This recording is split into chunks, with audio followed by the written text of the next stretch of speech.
เตรียมกับข้าวใส่บาตรเช้านี้นะคะ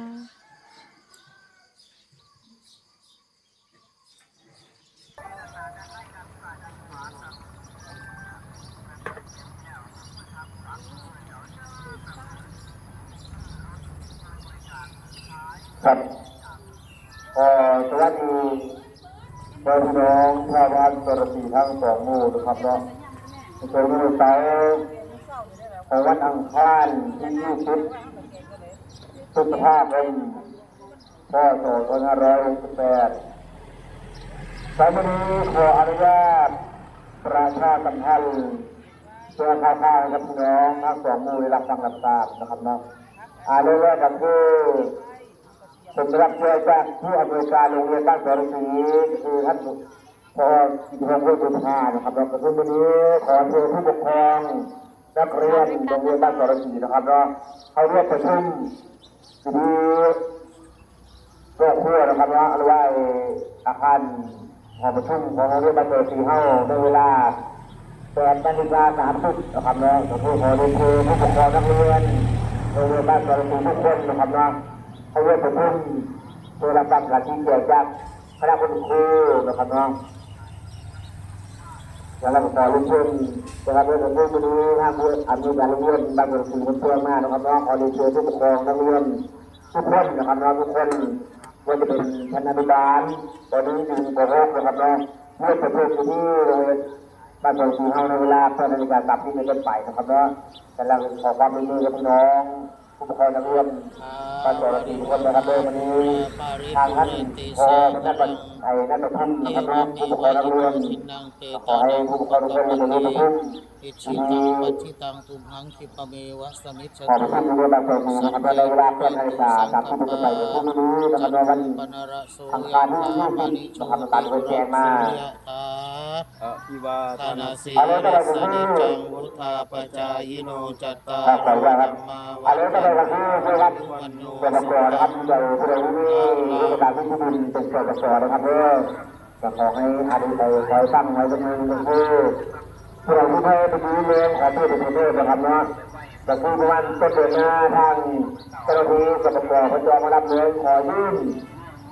จากกบก.เป็นผู้ที่มีเวลาประชาชนบ้านเมืองเฮานะครับเนาะ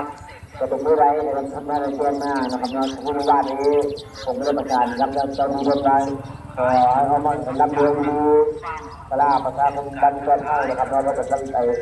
เป็นการประเมินน่าจะเป็นต้นเดือนหน้านะครับร่างการเดินหน้ากันนั่นเป็นต้นเดือนหน้าขอให้พี่น้องเข้าถึงเอกสารไว้นะครับเรื่องประชุมนะครับนั่นเป็นไปกระทำการเป็นประโยชน์เพื่อการเกษตรนะครับเนาะ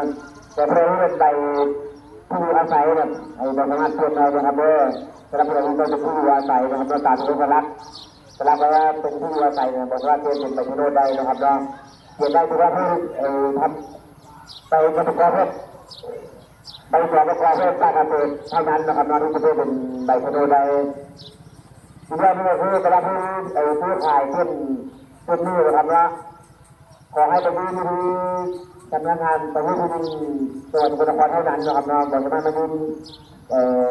ดีใจนะครับเนาะถ้าผู้ใดที่ซื้อขายนะครับเพื่อนเราขอให้ไปตามนี้นะครับภายในปีนี้นะครับเนาะภายในปีนี้ขอให้เป็นผู้ที่สำนักงานประพฤติดีด้วยสกลนครเท่านั้นสำหรับการซื้อขายนะครับเนาะแต่สำหรับผู้ใดที่อิสระนิดนะครับเราเป็นคนเจ้าของอยู่แล้วและที่บริเวณนี้นะครับบริเวณขอเพื่อเป็นโทษจะให้มีเอกสารไว้นะครับเนาะประมาณต้นเดือนหน้าทางเจ้าหน้าที่กบก.ก็จะมารับยื่นเรื่องยุติศาลาประชาคมแปลของเขานะครับเนาะเรื่องสุดท้ายก็คือเมื่อวานนี้นะครับก็คือคุณพิเศษบ้านโซ่นะครับว่าผู้สาวเป็นนักบวชผู้ตายอยู่บ้านเขานะครับแล้วเป็นคนที่พระประสงค์เป็นเจ้าพอนำนะครับนำป่าจากผู้รู้ไปหาห้องน้ำใหม่นะครับเราหลังสลาพักญาติเป็นกับบริจาคเงินมา 2,000 บาทนะครับเนาะโดยใช้ในการต่อท่อพักป้านะครับเนาะก็คือคุณเกียรติรัตน์โสนะครับเนาะคือคนจะได้มาบวชพระวันบ้านเฮานะครับเนาะเป็นคนนี่คือระยะวันบ้านเฮายังขาดอยู่นะครับเนาะก็คือวันนี้ตัวกำลังปล่อยก็ป่าเข้าห้องน้ำไม่เฮานะครับเนาะหลังสลาพักญาติมันก็เลยเป็นเจ้าภาพนะครับเนาะ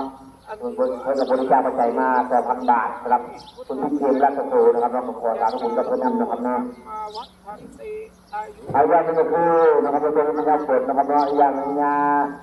บริเวณไรข้างจะเริ่มยากแล้วครับเนาะผมจะขอนัดรอมาเท่านะครับเนาะรวมกันแล้วกันพวกกันงานวัดหมู่บ้านเลยเราทำวันวาราเมานำเลยก็เราจะป่านำนะครับเนาะประมาณนั้นเป็นวันอาทิตย์หน้านะครับเราทำ25จะขอความร่วมมือกับน้องมาเท่านะครับเนาะตัดงานไอ้วัดหมู่บ้านแล้วก็ขอรับป่ากับมีคุณผู้ชมมีความประสงค์นะครับเนาะเพื่อจะเป็นจันทร์มา 2,000 บาทแล้วก็บางทีอาทิตย์ที่25นะครับจะขอเพื่อขอความร่วมมือกับน้องมาเท่าเพื่อพัฒนาหมู่บ้านร่วมกันนะครับเนาะตัดงานรอบหมู่บ้านแล้วก็ให้ในวัดวาอารามของเฮานะครับเนาะแล้วก็ประชาสัมพันธ์แจ้งให้น้องได้ทราบบางคนอาจจะวัดภาวนาผู้มันจะยังไม่แล้วเสร็จนะครับเนาะบางทีที่งานอยู่นี่ก็จะแล้วเสร็จกันทุกคนแล้วนะครับเนาะเพราะว่าบ้านเฮาก็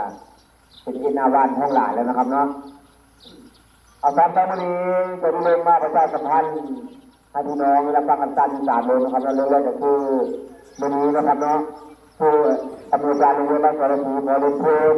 ผู้ปกครองนักเรียนทุกคนนะครับแล้วก็ในคณะอนุบาลจังหวัดจันทบุรีร่วมประชุมนะครับมันจะที่โรงเรียนบ้านสระศรีในเวลา8:30 นนะครับเพื่อรับฟังคำชี้แจงจากคณะคุณครูนะครับเนาะแล้วก็ขอเรียนเชิญนะครับด้วยผู้ปกครองนักเรียนโรงเรียนบ้านสระศรีเฮาตั้งแต่ชั้นอนุบาลจนถึงชั้นป .6 นะครับเนาะร่วมประชุมอยู่ที่อาคารในหอประชุมนะครับเนาะเอาเรื่องที่2ก็คือประมาณต้นเดือนนะครับทางเจ้าที่สปก.สกลนครจะมารับเรื่องนะครับเพื่อเป็นในสปก.เป็นใบชนดนะครับยื่นที่ตลาดประชาคมบริเวณของเราถึงนี้เราเวลาใดเดี๋ยวจะประชาสัมพันธ์แจ้งอีกทีนึงนะครับเนาะจะขอพี่น้องบ้านมุกแกนบ้านมุก3เราหรือว่าบริเวณ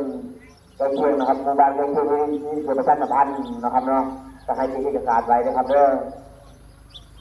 แต่ว่ามีสำเนาไปดินสำเนาประชาชนนะครับเนาะแล้วก็สำเนาทะเบียนบ้าน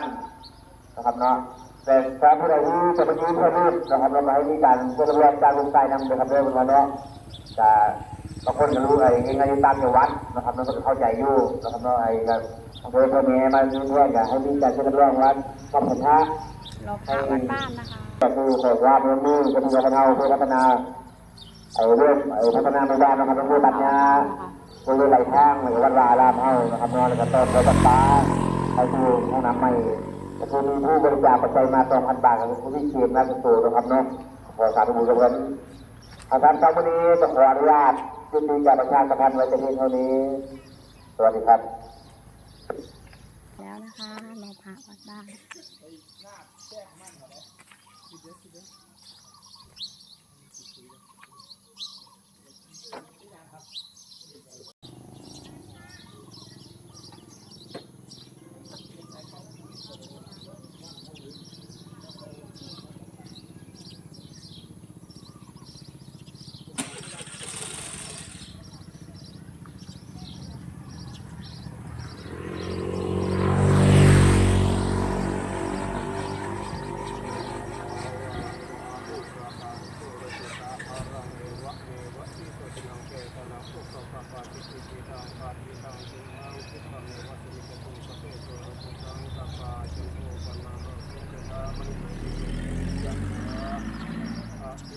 ธนาสีลิสนิจังวุฒาปะจายโนจัตโรธรรมาวัฏันติอายุโนสุขังพระลัง